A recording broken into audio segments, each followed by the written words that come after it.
HSP, highly sensitive person. What does that mean? Highly sensitive child. What does that mean? A brilliant lady named Elaine Aron in 1991 coined this term, highly sensitive person. And what she did is she helped 1 in 5 people finally understand who they are and how they function.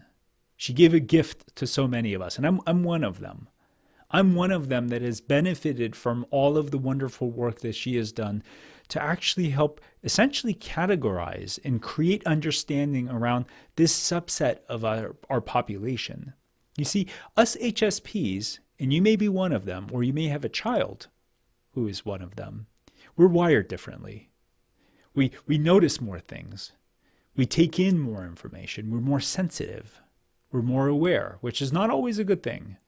Because having all of these things, which could be gifts, and these are the things that have allowed me to create Holistic Minds. It's all the things that have had me keep driving to understand what makes me tick, what makes the children that I work with tick, why they suffer. HSPs, HSCs, through their wiring also have a curse in a way. Because there's a spectrum.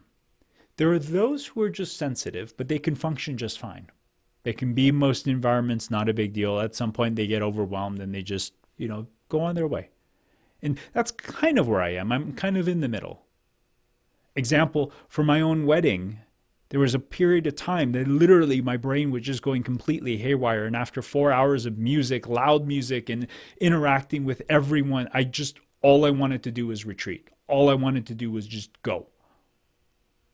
So I can handle most social environments just fine. I can be amongst other people just fine. Noise does bother me. Loud, crowded spaces do bother me, but I'm okay. There's also a spectrum where the sensitivity can actually become a disorder. And this is one of the things that Elaine doesn't talk about. And this is where I actually disagree with her. Because she has normalized this, which is good.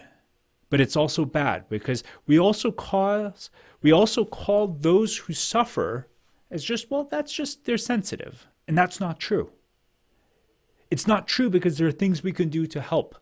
There are things we can do to actually change the sensitivity so it becomes a milder version. You're still their self. We don't change anything about the person. We just change the severity and intensity of how they experience the world. You see, in the last 15, 20 years, the occupational therapists, led by this gal named Jane Miller, actually have discovered that there is actually such a thing called sensory processing disorder, which is basically an issue with how our brain processes information from the world around us. So you think about it. We take in information through our eyes. We take in information from our ears. We take in information tactile, our skin, and also our vestibular system, which is basically how we are in three-dimensional space, how we are located with our environment. Our brain is constantly taking all this information in. And if there's a disorder, if there is an imbalance in the middle ear, in the eyes, the ears, if there's any misfiring, any poor connection, any static in that information, how the information goes in. So we have normal hearing, we have normal vision, everything is normal by conventional standards. And this is the part that's been really difficult for most people to wrap their heads around it. You check the eyes, it's fine. Check the hearing, it's fine. It's how the brain ultimately takes this information in and processes it that's not always fine. And that's where the struggles come in. That's where the difficulty comes in. That's where the suffering comes in. And why I'm doing this, why I'm creating this video, is I can't tell you how many children I've worked with where when I ask the parents, I'm like, so how does Susie do in the playground? Oh, Susie avoids the playground. How does Johnny do in the jungle gym? Oh, no.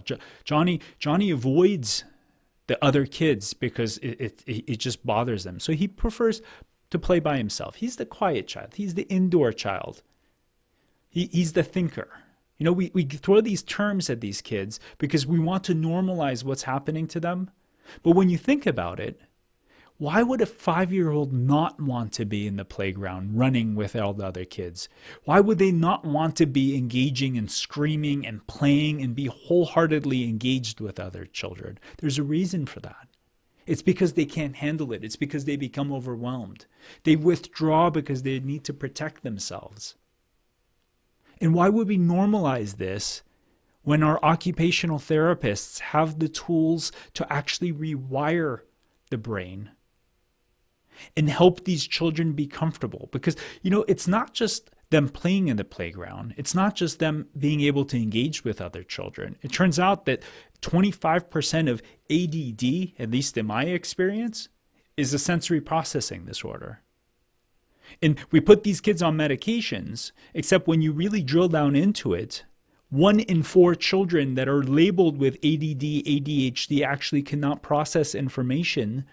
And so they can't focus, they can't concentrate, they have learning disabilities, they can't read well, they struggle with writing, even though they're brilliant. These are all processing disorders that could be fixed, that could be helped. And it's not because these children are broken. It's because they have something that limits them from experiencing life fully. It limits them from being able to reach their maximum capacity.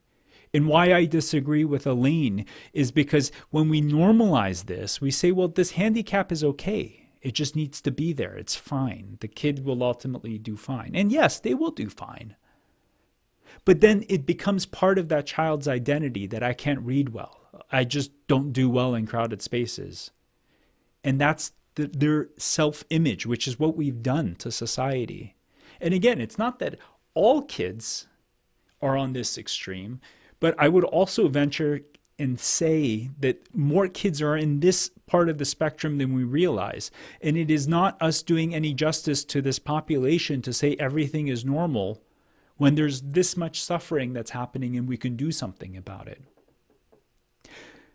In future videos, I'm also going to talk about how HSPs have inflammatory issues, biochemical issues, nutritional deficiencies that can ultimately wreak havoc on the brain. Because when our neurochemistry is not balanced, when our braking systems don't work, that also causes a further irritation and exacerbation, and we need to be aware of all of this.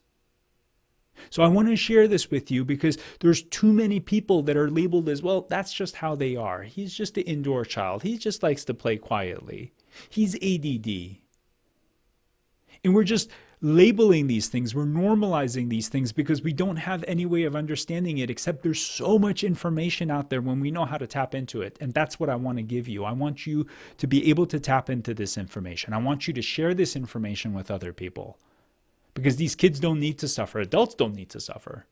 And we have the tools out there. There's incredible therapists that are doing incredible work. And it would blow your mind if you actually could see what these OTs, these vision therapists, these auditory therapists are doing. It would blow your mind. And I'm lucky enough to see their work. And every day I have kids come back and the mom's like, yeah, he just jumped 4 grade levels.